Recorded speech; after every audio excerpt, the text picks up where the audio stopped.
The first human to walk Aegis nearly broke it on his first handshake. An avian-limbed administrator extended a greeting, 3 elegant fingers unfurling like jewel feathers. Violet and emerald plumage rippled with every minute adjustment, patterns catching the station's cold white light and turning it into something almost holy. The gesture was rare. The cultural primer had stressed that, offered only to honored guests and decorated veterans. Private Merrick Arcady had memorized that passage until the words blurred. He mirrored the movement as best he could, his own broad, 5-fingered hand suddenly feeling like a crude tool built for smashing, not ceremony. "Welcome to Aegis, Private Arcady." The officer trilled, his natural song filtered through a translator into formal, almost archaic prose. "You are the first of your kind to enter these halls. A singular distinction." "The honor's mine, sir," Merrick replied, keeping his voice level, his eyes locked on the fragile-looking hand he was about to crush by accident. The primer had been blunt. Grip strength varies wildly between species. Default to minimal pressure. What humans consider a firm handshake reads as violent aggression to most Concord citizens. So he pictured a small bird's egg resting in his palm. Light, impossibly delicate, something that would shatter under the slightest misjudgment. He let his fingers close with microscopic care. Just enough contact to acknowledge the gesture, the barest of a squeeze. A faint, brittle crunch whispered between their hands. It sounded exactly like fine gravel being ground under a boot. The officer's beak snapped shut, his musical cadence cut off mid-syllable. The feathers along his neck, iridescent bands that had shifted lazily from violet to green with the hall's ambient glow, suddenly flared in a sharp ring around his throat. The motion was so controlled, so subtle, that Merrick almost missed it. He jerked his hand back as if burned and pinned it behind his spine. The officer's muscles flexed around his beak into something that technically resembled a smile, but only in a way a warning sign resembled an invitation. "Your squad assignment is that way," he managed, indicating the far corridor with his uninjured limb. "Report to the muster grounds at once." A cold knot formed low in Merrick's stomach. "Sir, are you—" "I said immediately, Private."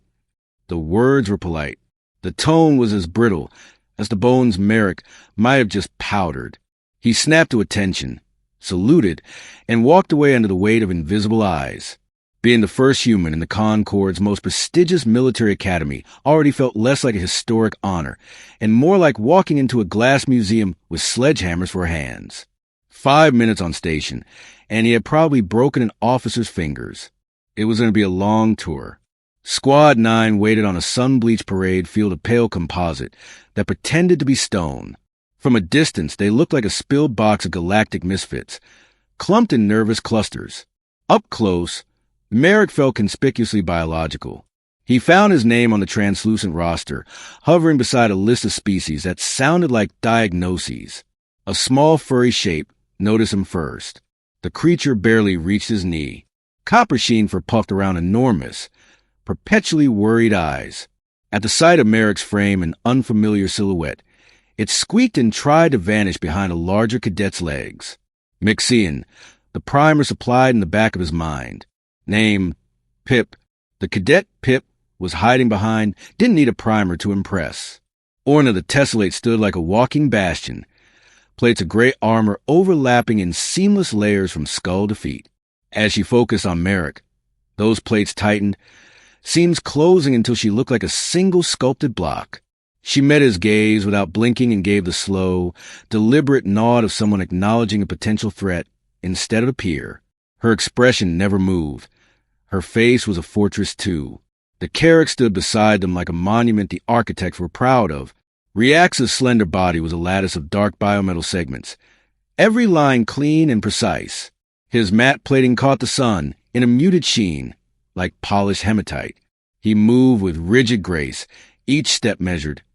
Chin equivalent tilted high in a posture that translated perfectly across species. I am what the recruitment posters look like. His gaze tracked up and down Merrick's form, lingering on the soft uniform, the flexible joints, the visible neck. The tiny scoff that escaped his vocalizer carried more contempt than an entire speech would have. Before Merrick could attempt something like a greeting, a shadow spilled over Squad 9. A sharp, rhythmic clicking rang across the muster ground, boots striking permacrete in perfect cadence. Sergeant Turkin had arrived. The drill instructor was a Viscay, 8 feet of disciplined geometry.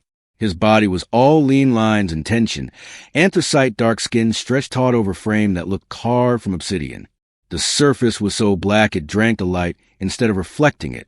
2 long primary arms hung at his sides, muscles sliding under skin with coiled precision.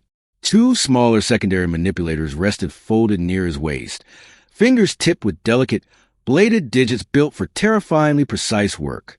His head turned with unnerving smoothness, like it floated on gimbals. A single, enormous eye, a mirror-bright pool of liquid silver, tracked slowly across the assembled cadets, weighing them. "You are Squad 9, his translator intoned, voice emerging from resonant chambers in his chest as clipped formal and cold as a verdict. "You are disordered, undisciplined, a tactical absurdity of biological variety. My function is to correct this. I will hammer you into a weapon. The forge will shatter and discard what is not temper." He moved down the line with predatory economy, stopping at each cadet to pronounce judgment like a living assessment algorithm. He tapped Orna's chest plate with one razor-fine secondary finger. The impact produced a deep, dull thud that Merrick felt in his ribs. Durable, slow. Pip trembled openly when the Viscay stopped before him. Even his fur shivered. Fragile, anxious. Turkin lingered before he acts, head tilting as he took into Carrick's engineered symmetry. Concord's pride. Uphold that pride. Then he stopped in front of Merrick. Silence stretched. Turkin circled him once, boots heavy and unhurried. That liquid ice slid from boots to shoulders to skull, as if performing a full-spectrum scan that had already decided on the outcome. "Soft," the translator pronounced. "Poorly balanced. Inefficient design. Your presence is a political experiment, Private Arcady. A footnote in the Concord's Grand Integration Initiative." Turkin came to a halt directly in front of him. He tapped Orna's chest plate with one razor-fine secondary finger. The impact produced a deep, dull thud that Merrick felt in his ribs. Durable, slow. Pip trembled openly when the Viscay stopped before him. Even his fur shivered. Fragile, anxious. Turkin lingered before he acts, head tilting as he took into Carrick's engineered symmetry. Concord's pride. Uphold that pride. Then he stopped in front of Merrick. Silence stretched. Turkin circled him once, boots heavy and unhurried. That liquid ice slid from boots to shoulders to skull, as if performing a full-spectrum scan that had already decided on the outcome. "Soft," the translator pronounced. "Poorly balanced. Inefficient design. Your presence is a political experiment, Private Arcady."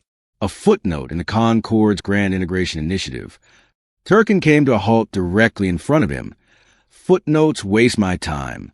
You will receive the same standard as every cadet on this field. Survive it." He turned away, dismissal expressed in a millimeter tilt of his chin. The barracks had never been designed for anything with a skeleton like Merrick's.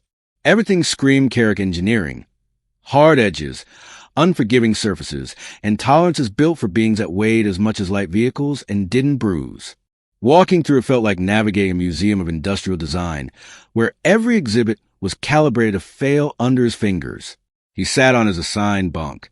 The mattress was a smart gel pad intended to support several hundred kilos of living alloy.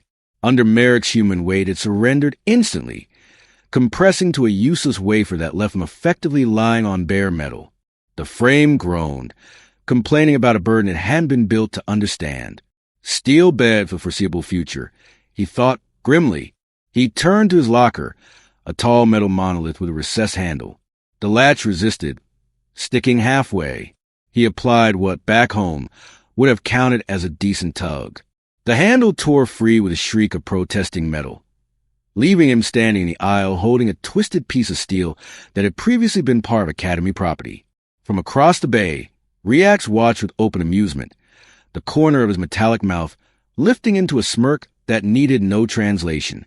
"Struggling with standard equipment, human?" he asked. The words were smooth and polished as his plating. "It's just a little stiff," Merrick muttered, as if the locker might be flattered into working, trying to jam the mangled handle back into place. A nervous clicking sound drew his attention downward.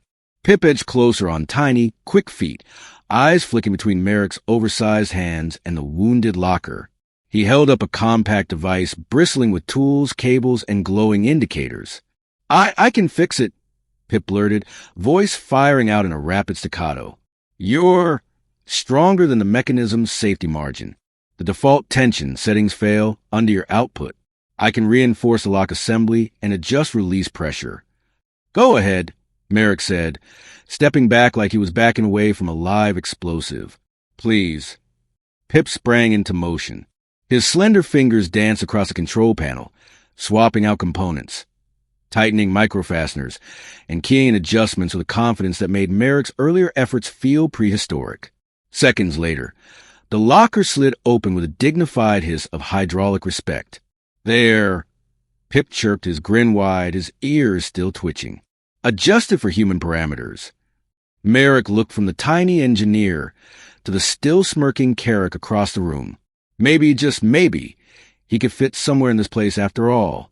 The first physical assessment was less a test and more a set of assumptions waiting to be confirmed.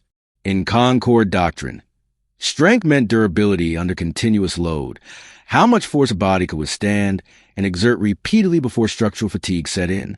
The benchmark was a power lift. Hoisting a 150-kilogram weight block from floor to chest, over and over, until something in you insisted you stop. Merrick watched the squad cycle through. Orna went first, thick plates shifting as she bent and rose. Each repetition looked like a tectonic event. She completed 8 slow, grinding lifts, respectable. Most other species hovered around 5 to 6, joints creaking, respirators laboring, muscles quivering in unfamiliar ways. Then Riak stepped up. He took the block with almost ceremonial composure, fingers locking into the grip. His movements were as clean and precise as his construction, down, up, smooth as hydraulic pistons. He hit 12 repetitions before setting the block down with a deliberate thud. A murmur of approval rippled through the watching cadets. Highest score of the day so far. Sergeant Turkin made a notation on his datapad. Without comment, Arcady, you are next. Merrick stepped forward. The block looked normal. Heavy, sure, but familiar. Something you might find bolted to farm equipment. He crouched, wrapped his hands around the grips, and lifted. It came up easily. Too easily. He settled into motion, the same muscle memory he'd built stacking hay bales in a barn where no one cared about Concord doctrine. Lift lower. Breathe. Lift lower. Breathe. His heart didn't even bother to speed up. He passed Reax's 12. At 20, the murmur stopped. At 30, the watching cadets had fallen completely silent. Expressions turned from mild interest to outright alarm. At 50, Reax himself had gone rigid, the habitual confidence leaking from his posture as reality drew a line through his assumptions. Merrick found a steady rhythm. His mind drifted. He wondered what passed for lunch here. Wondered if Pip could tweak the sonic shower settings to feel a little less like being interrogated by static. Wondered whether the administrator's hand had stopped hurting yet. He reached 70 with the faintest warmth in his shoulders. He was on his 74th repetition when he realized Turkin was standing directly in front of him, silver eye fixed, head tilted in a diagnostic angle. Merrick kept going. 75, 80, 85, 90. The burn crept into his muscles, a pleasant ache that told him they were doing useful work. He could have continued for a very long time. 93, the range officer called. Halt, Turkin said. Merrick lowered the block and released it gently, as if afraid he might dent the floor. His breathing was slow, steady. His pulse thudded calmly in his ears.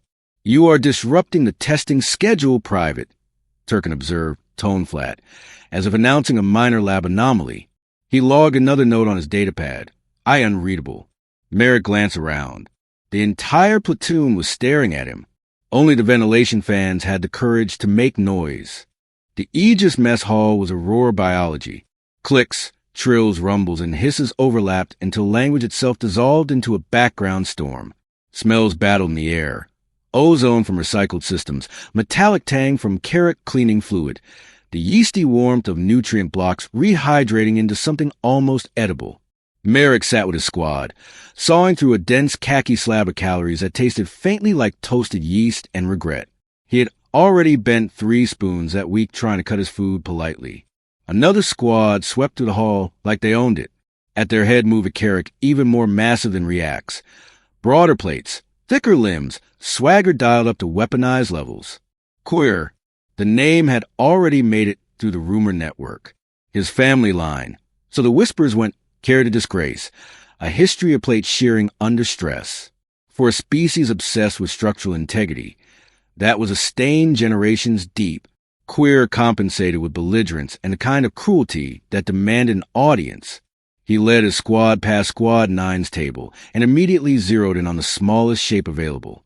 Pip, the Mixian, tried to shrink into his seat, ears flattening, eyes closing as if invisibility could be willed into existence. Observe this, Queer growled, voice like grinding stone. The Aegis admits vermin now. He flicked Pip's tray with casual precision. The metal plate spun, flinging nutrient slurry in a wide arc before clattering to the floor. Pip flinched, curling into a tight ball of fur and shame. Merrick was standing before he consciously decided to stand. He stepped into the space between Queer and the trembling Mixian, a quiet, solid obstruction that blocked the bigger Carrick's view like a wall. Move aside, soft body. Queer scoffed. Unless you like your meal decorating the deck too. He pushed forward, expecting a satisfying stumble. Merrick simply raised an open palm and placed it flat against the center of Queer's chest plate. The impact never happened. Queer's momentum met something that did not yield. The force of his advance bled harmlessly into Merrick's stance and vanished, like charging into a shock-absorbing barrier. The only sound was a low, protesting creak of Queer's own joints as plate strained against her own inertia. He rocked back half a step, eyes widening as his brain caught up with events. A soft organism had just stopped him dead. He stared at Merrick's relaxed face, at the unmoving hand on his chest. Back again. Then he turned on his heel and stalked away, his squad trailing behind, confusion scribbled on their features. Merrick let his hand fall and returned to his seat. Orna gave him that same slow nod, as if a piece of an internal equation had just shifted into place. Pip peered up at him, all glowing in his huge eyes. But it was React's expression that held Merrick's attention. The Carrick's habitual contempt had evaporated. He studied Merrick like a problem that not only lacked an answer, but maybe required a new branch of math just to be asked correctly. Sergeant Turkin watched the obstacle course from the command center, rows of monitors painting his dark face with shifting light. Squad 9 approached the final challenge, the Wall of Valor. 5 meters of smooth vertical surface, studded with magnetic handholds. It was designed to test the ability to coordinate strength, balance, and tactical thinking while fatigued. Reacts climbed first, each motion crisp and efficient, hand to hold a hand with methodical precision. He reached the top and swung over with textbook form. Orna followed, slower but unstoppable. Each placement of hand and foot was deliberate, her weight turning the wall into a series of negotiated load transfers. Pip used a grav pack, tiny form darting upward on careful bursts. Turkin's eye finally settled on the human at the base. Private Arcady stared up at the wall, then took 3 steps back. Turkin prepared himself for an ungainly struggle. Human physiology looked poorly suited to climbing, all soft leverage and dangling limbs. No extra arms, no prehensile tail, no integrated magnetics. He drummed secondary fingers on the console, an impatient staccato. On the screen, Merrick broke into a short, explosive sprint. Turkin's analytical mind tracked his trajectory and velocity. The line was wrong. Arcady's path would carry him past the first handhold entirely. Merrick planted 1 boot against the wall, just below its midpoint. By every standard model, he should have simply rebounded and slid back down. Instead, the sensor readout spiked. Kinetic transfer flashed off the charts as the muscles in Merrick's leg coiled and released with predatory force. His body ran up the wall for a single, gravity-defying step. 1 step turned into a vault. He arced the remaining distance, hands slapping over the top edge. His body followed in a single smooth pull, flipping over crest and out of view. Turkin blinked once. The entire maneuver had taken less than 3 seconds. Other squads were still fumbling for their third grip. He isolated Arcady's footage and replayed it at 110 speed. Slow motion exposed every alien detail. Mammalian muscle fibers bulging and relaxing, ankle and knee articulations adjusting mid-stride, hip rotation feeding extra power into the push. Bones flexed microscopically under load, absorbing and redirecting forces that would have shattered pure metal. A status icon pulsed on the screen. Locomotion anomaly. Uncatalogued kinetic event. Turkin leaned back, large hands steepled, upper knuckles rapping softly against each other. A low, involuntary thrum resonated in his chest, the visque equivalent of a curse uttered far from recruits' ears. Hand-to-hand training was Merrick's personal nightmare. The mats were padded. The instructors watched every exchange. Safety protocols hovered like digital guardian angels over everyone's vitals. None of that changed the core truth. He was a hammer in a room full of glass sculptures. Every movement demanded calculation. Every grip, every pivot, every shift of weight carried potential to snap something irreplaceable.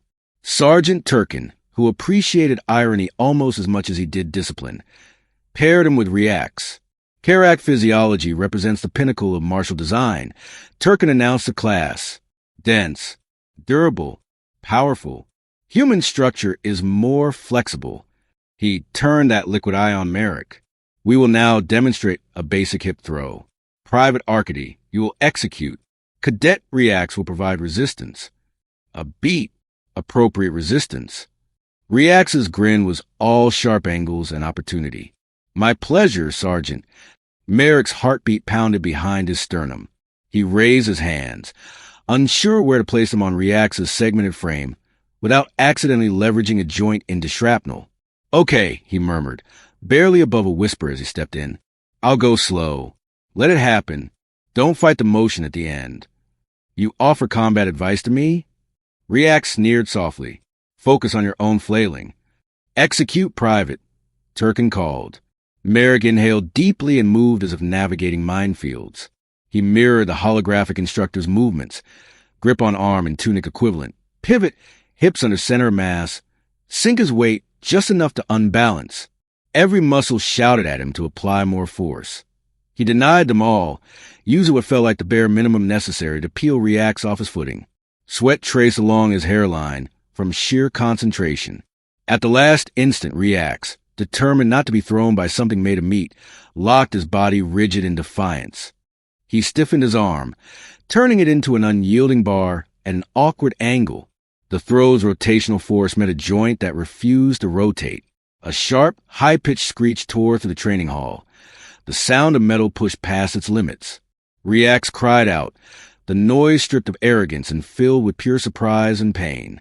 He clutched at his left arm, plates along his elbow blossoming with fine hairline cracks. Dark, viscous internal fluid beaded from the longest fracture and drifted down his forearm. Silence fell like a drop curtain. Medic sprinted in, grabbed stretcher already unfolding. Turkin loomed over Merrick, blades held tight to his sides, posture rigid enough to cut. Private Arcady, the translator said, voice edged, explained his profound failure of control. Merrick stared, throat dry, as Reacts was moved to the stretcher.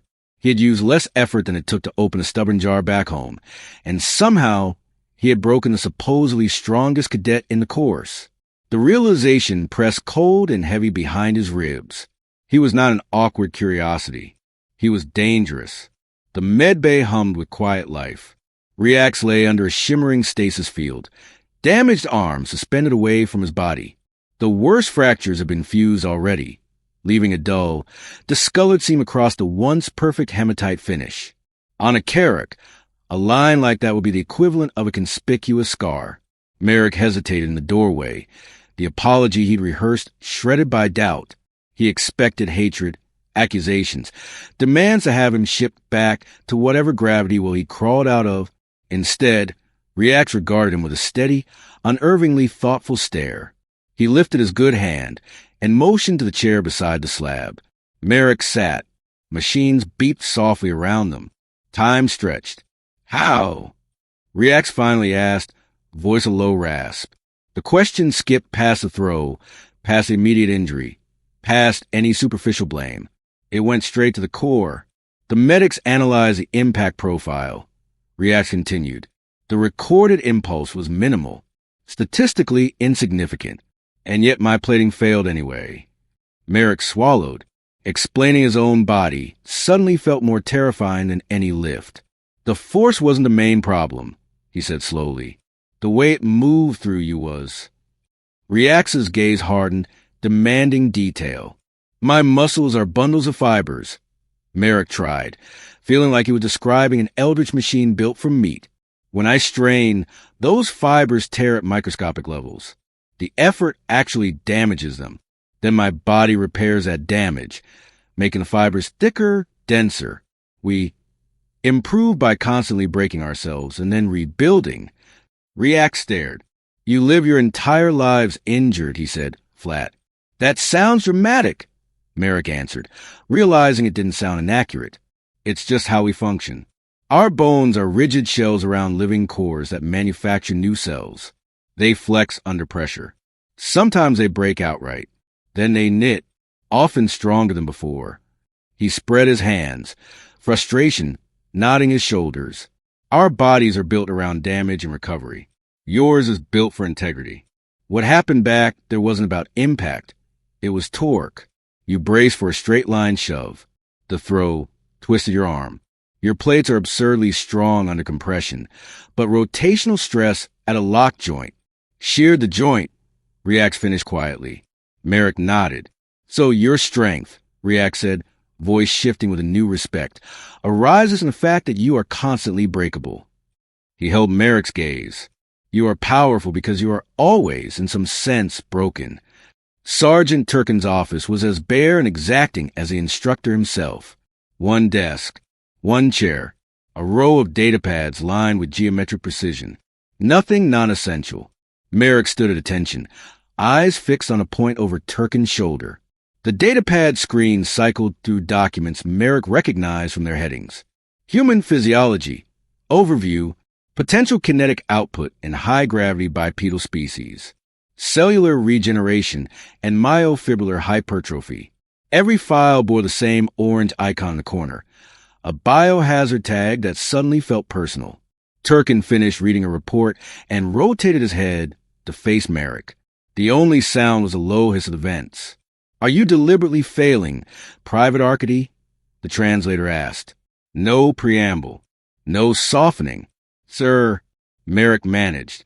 Your record shows consistent underperformance in tasks involving fine motor skills, equipment interaction, and peer engagement.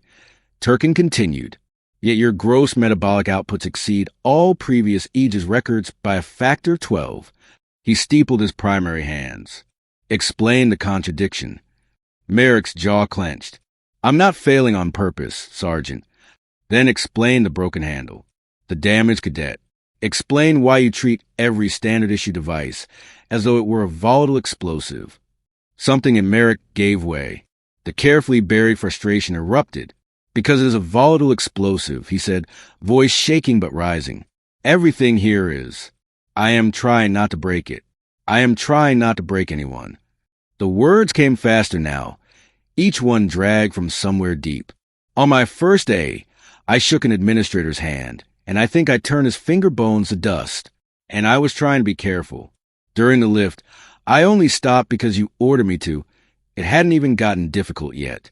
In the throw with reacts, I used less force than I'd use to open a stuck door home. His hands curled into fists at his sides. I spend every second of every day doing math in my head. So I don't kill someone in a training exercise. My goal here is not to set records. It's to survive basic without leaving a trail of wrecked equipment and shattered bodies behind me. The confession hung in the small room. Turkin did not move. For several long beats, he simply watched Merrick, processing. Then his head tilted. A visque gesture that roughly translated to raised brows. I see, the translator said at last. Your mission profile has changed, Private Arcady. Turkin's tone shifted, becoming colder and more precise, but no longer dismissive.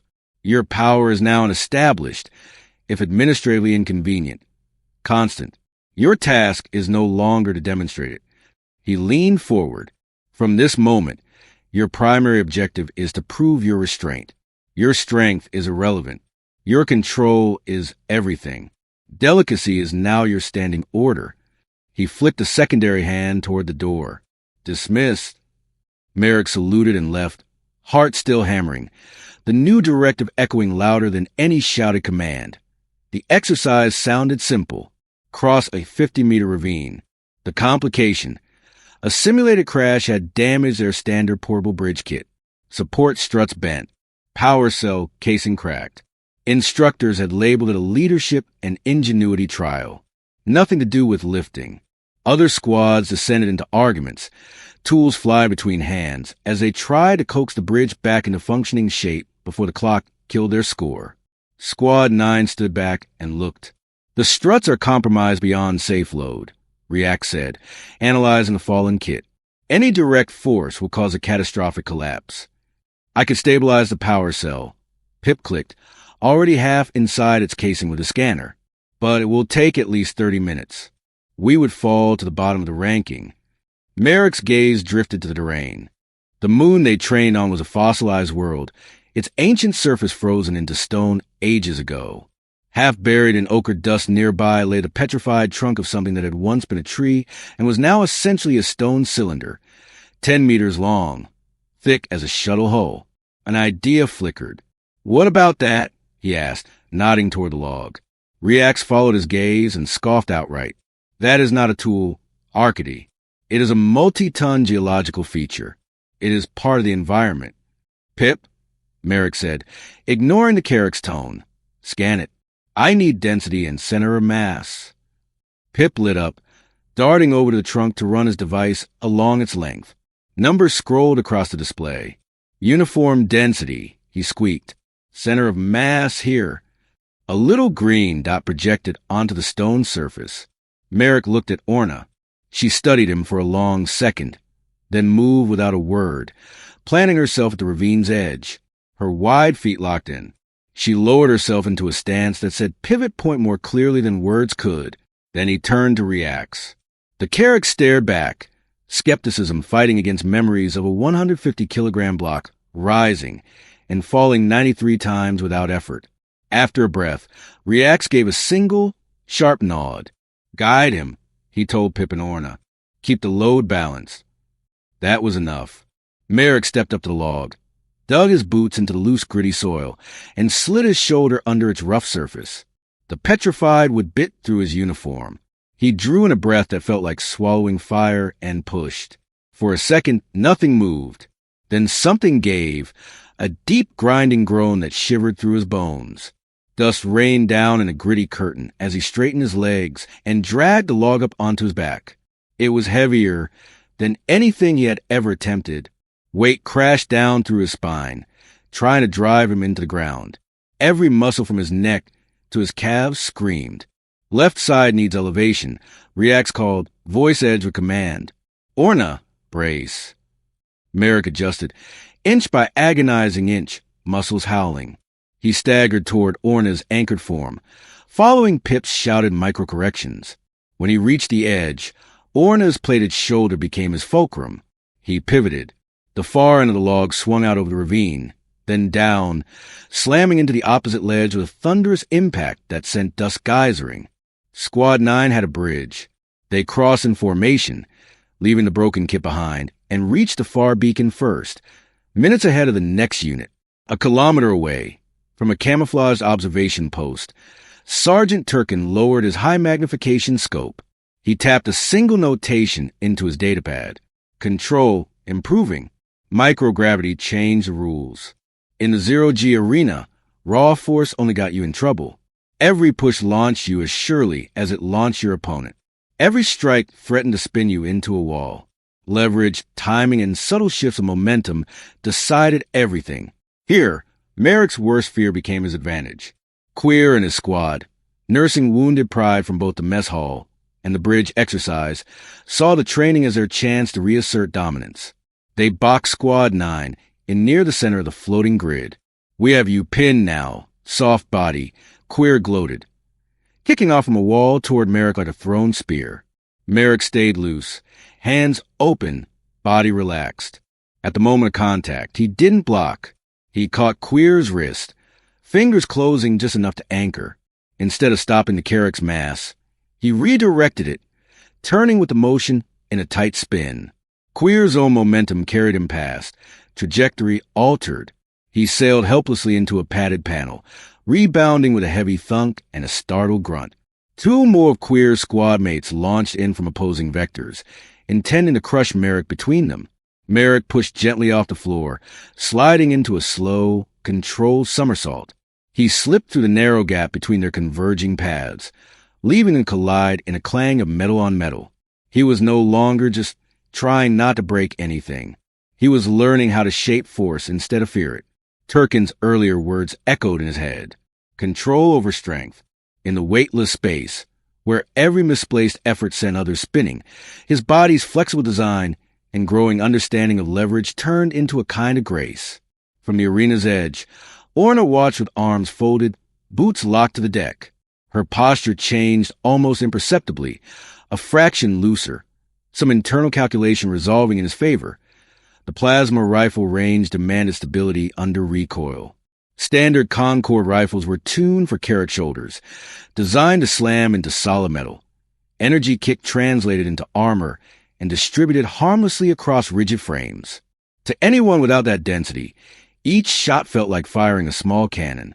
Cadets lined their firing stalls, struggling to keep their weapons on target as kickback jostled their aim. Bolts left smoking scars all over their targets, patterns more random than precise. Even reacts, with near-perfect form, needed to reset every few shots. Merrick stepped into his stall and lifted the rifle. It felt heavy but balanced, familiar in all the ways heavy tools felt familiar back home. He drew a breath, let half of it ease out, and squeezed the trigger. Blue light lanced downrange and punched into the target center. Recoil hit a heartbeat later, a solid shove into his shoulder. His body absorbed it without much drama. Flexible bone, layered muscle, and tendon turned the blow into something spread out and manageable. His feet stayed planted. His sight picture barely shifted. He fired again. And again, a rhythm formed. Breathe, squeeze, reset. Each bolt burned into nearly the same point. The rifle bucked in his hands. His body answered with smooth, automatic adjustments honed by years of rough work. When the power pack ran dry, the target at the far end of the range showed a single ragged hole punched through the bullseye. He set the rifle down and turned. The range officer stared at the display, mouth open. His squad stared at him with something new in their eyes. Reacts walked over, eyeing Merrick's target, then glancing at his own tight, disciplined grouping that suddenly looked messy by comparison. He muttered a low word in Carrick, a rumble like distant rock slides. Tun. Pip's ears perked. That's a geology term, the Mixian explained, scampering over. It means a stable massif, an immovable mountain, an anchor point. He beamed. Anchor. That fits. Merrick glanced between them. He had never wanted a call sign, but anchor sounded right. He found Orna later in a quiet alcove off the main barracks, where the station's softened and the lights dimmed. She sat on a reinforced bench, methodically polishing her armor with a cloth that looked too small for the task. Each motion was slow and deliberate, tracing the edges of plates, checking for hairline fractures, verifying integrity with touch and sound. Merrick lingered at the entrance until she raised her head. "You have questions, Merrick Arcady?" she said. It wasn't quite a query. He sank onto the opposite bench. "Why aren't you afraid of me?" he asked, the words tumbling out. Everyone else was, at least at first. Orna paused, cloth resting against her forearm. Her deep-set eyes locked onto his. "Fear is a reasonable response to unmanaged threat," she said, voice a low, grounding rumble. "You are not a threat. You are a protector who has not yet understood the shape of his shield." Merrick frowned. "My strength feels more like a weapon than a shield. I break things I'm trying to be gentle with." "Anything can be a weapon," Orna replied. She tapped one of her own plated arms. The armor rang softly. "This is my carapace. It can shatter a Carrick's fist if he is foolish enough to strike it head-on. It could be used to crush, to maim. She lowered her arm. But its purpose is to stand between my squad and harm, to take force so they do not. It is a shield before it is anything else. She put the cloth down and looked at him with something like solemnity. Your strength is your armor, Merrick Arcady, she said. It is the largest shield I have ever seen. You are so busy keeping it wrapped tightly around yourself, you forget you can hold out in front of others. The words sank like anchors into a part of him that had never had a name. Queer cornered them near the training grounds, where discarded construction materials sat stacked in neat rows. His ego still smarted from the mess hall, the bridge, and the quiet shift in how others watched the human he'd tried to humiliate. His swagger had sharpened into something rawer. He stomped up to Merrick and Reacts, eyes hot with resentment, and jabbed a plated finger toward a massive block of plastisteel composite left over from a recent build. I am tired of your tricks, soft body, Queer snarled. No gravity gimmicks. No narrow corridors. Just mass and force. A real test of strength. He slapped the block. Shatter that. Unless your reputation is only words. Merrick opened his mouth to refuse, because nothing about that challenge ended with, and then everyone went home uninjured. React stepped between them before he could speak, positioning himself squarely in Queer's path. Our squad strength is reserved for protection, he said, voice ringing with a new solidity. Not for pointless destruction to soothe your insecurities. We owe you nothing. Queer sneer twisted into bear fury. You defend this thing, he spat. Have you forgotten what you are? He slammed both hands into React's chest in a brutal Carrick shove meant to re-establish hierarchy. React staggered, plate skidding on the ground. Merrick's hand shot out, catching React's forearm and steadying him. Then he turned his head. He didn't snarl or shout. He simply looked at Queer. He raised his right hand, fingers spread, then curled them slowly into a fist. The pop-pop-pop of his knuckles cracking echoed in the sudden stillness. The small organic sound, tendon and cartilage shifting, somehow carried more menace than any clank of metal. It sounded like a biological machine engaging a different gear. Walk away, Merrick said softly. Queer's gaze flicked from the fist to Merrick's unervingly calm eyes. For a heartbeat, the larger Carrick didn't seem to know which species in front of him was the predator. He flinched. Then, trying to salvage dignity, he took a step back. Another. Finally, he turned and stalked off, his squad trailing after him with less certainty than before. React straightened his tunic plates, watching Queer's retreat. Efficient, he said, a hint of humor sneaking into his voice. Maximum intimidation. Minimal energy expenditure. Turkin would approve. He glanced at the plastisteel block and added, almost thoughtfully, his family's plate-shearing problem shapes him. He projects his own fracture points onto everyone else. The briefing room felt smaller than usual. Cadets filled every seat. Rows of uniforms and alien silhouettes focused on the towering figure at the front. Behind Sergeant Turkin, a holographic map hung in the air, a battered sphere mottled with craters and stress fractures. This is the Crucible, Turkin's translator said, voice sharp enough to cut. Your final assessment. The moon rotated, highlighting jagged canyons and shaded regions pulsing with seismic activity. For the next 48 standard hours, you will deploy to the surface of Incas, a tectonically unstable satellite in the outer system. Your mission: search and rescue simulation. Locate, stabilize, and extract designated casualties while navigating hostile terrain and evading drone opposition. Red symbols flare across the map.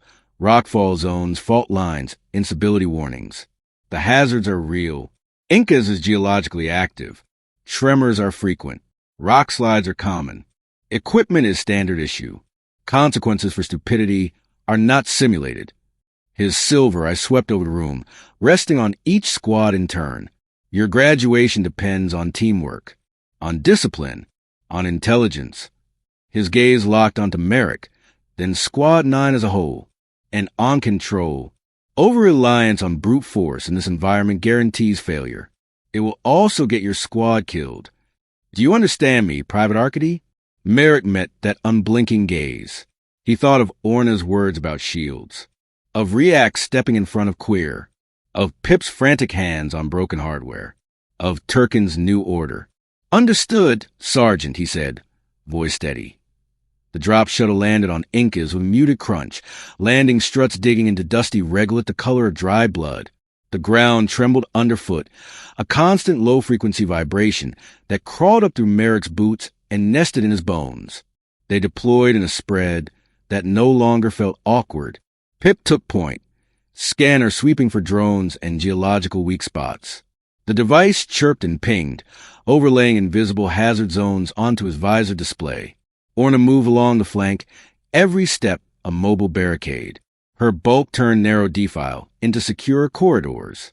Reax navigated, Carrick brain parsing topographical data, and comms updates, plotting paths that balanced mission objectives with survival. Merrick brought up the rear. The squad had started using him as a walking anchor point without comment.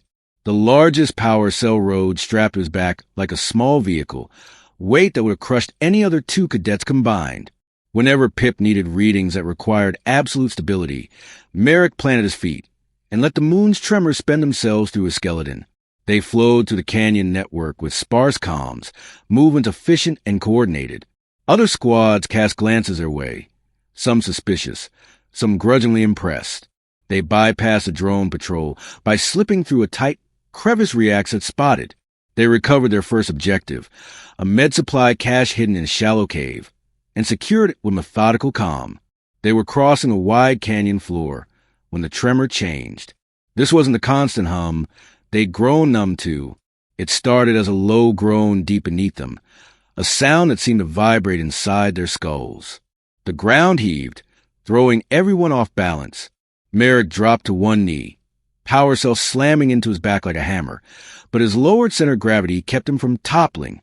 A jagged fissure tore open a dozen meters ahead, venting hot, sour gas into thin air. Then the canyon wall gave way. High above, a section of cliff sheared loose. A torrent of rock and dust roared down, smashing into the canyon floor not far ahead of their position. The impact shook the world, air filling with pulverized stone. A frantic voice burst over platoon-wide comms, scrambled by static. "Under fire. No, the wall, structural. We're pinned. Queer, he's." The transmission cut out in a burst of white noise that tasted like panic. Turkin's voice replaced it. "Clip but louder than the quake. All squads, this is Aegis Actual. The exercise is terminated. I repeat, terminated. Geological event exceeds simulation parameters. Fall back to Rally Point Alpha for extraction. Acknowledge." The scenario was over. Reax was already pointing toward the fresh avalanche that clogged the canyon ahead. "They were just beyond that bend," he said, voice tight. "Queer's team." They reached the rock slide minutes later. Most of Queer's squad lay scattered along its base, armor scratched, plates dusty but intact. One wasn't moving much at all. A cadet lay half buried, pinned from the waist down beneath a single slab of stone that sheared clean from the cliff. The rock pressed down hard enough to visibly warp his armor. Queer was there, frantically clawing at the edge of the slab. The usual arrogance was gone, stripped away by raw, animal fear. Just then, Turkin descended on a controlled burst from a jump pack, landing with surgical precision. "Stand down, cadet," he ordered, placing a hand on Queer's shoulder. "Mass exceeds safe manual lift. No leverage. Further interference will worsen the crush. We wait for heavy gear." His translator was brutally calm. Pip, scanner aimed at the trapped cadet, emitted a strangled squeak. "Sir, his internal pressure is critical. Biosigns collapsing. He has minutes." Turkin's shoulders tightened. Merrick looked at the stone, then at the trapped cadet's pale face, then at Queer's desperation, at his own squad, ready, watching, at Turkin, caught between protocol and reality. He decided before he realized he decided. "Sir," he said, stepping forward, voice cutting cleanly through the chaos. "With respect, we can act now." Turkin turned, single eye narrowing. Merrick didn't wait for permission. He moved to the slab's edge, boots sinking into loose debris until he hit something like solid ground. He dug his fingers into the rough surface, searching for a grip. As he braced, the undersuit beneath his armor strained.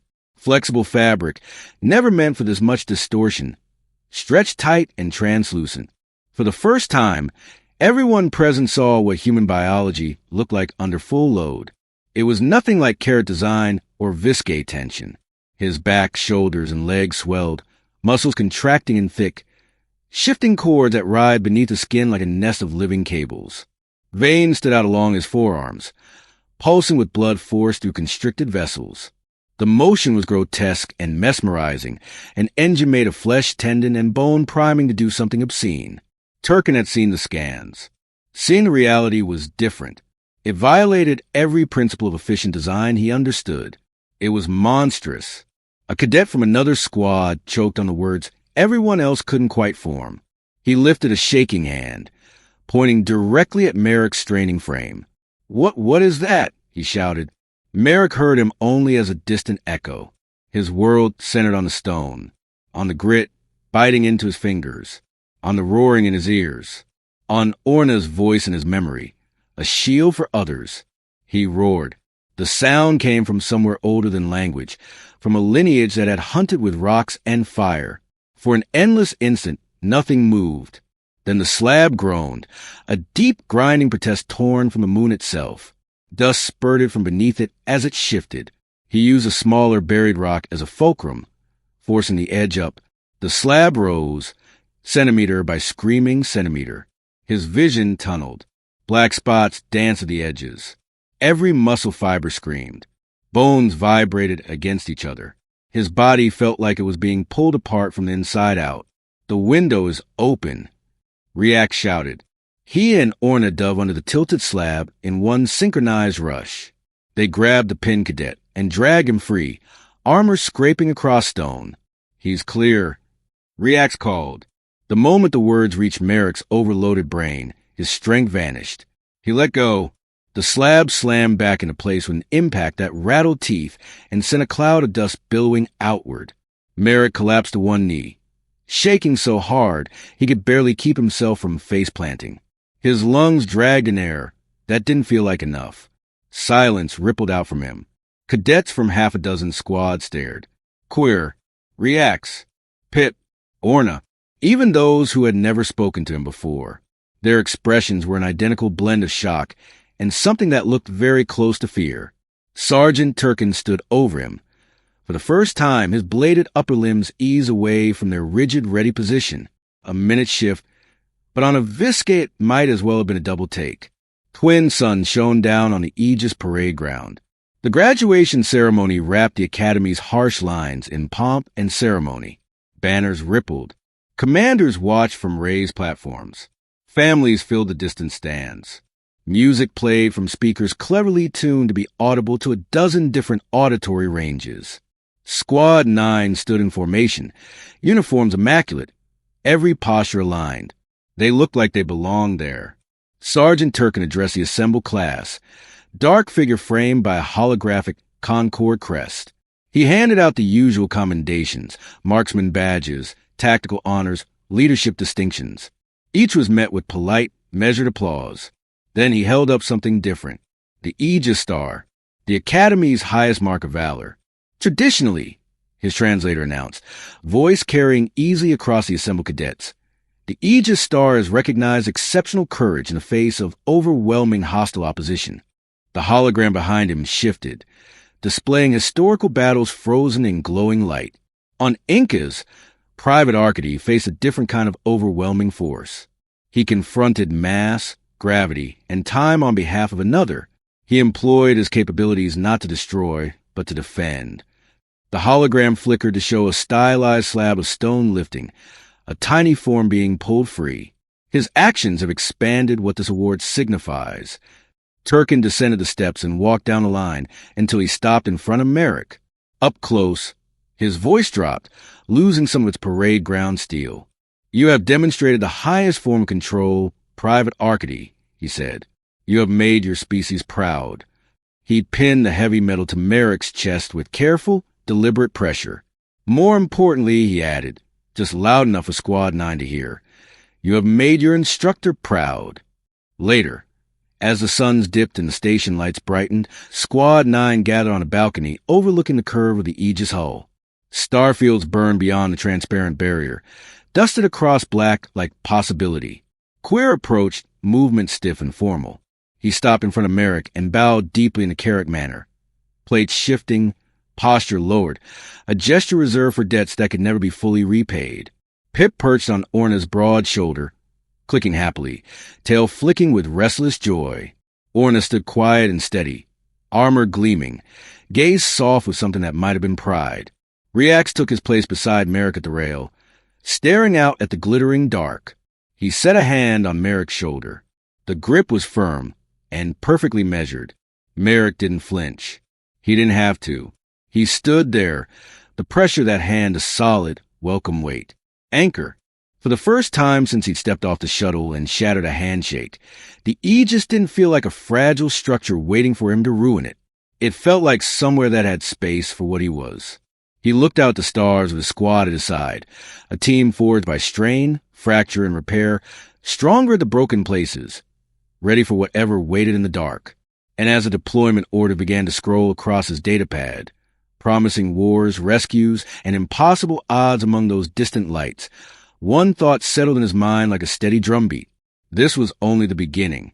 If you want to see what humanity does next, you'll have to follow us into the fire. If you liked our video, please don't forget to like, subscribe, and share it because we bring such good stories.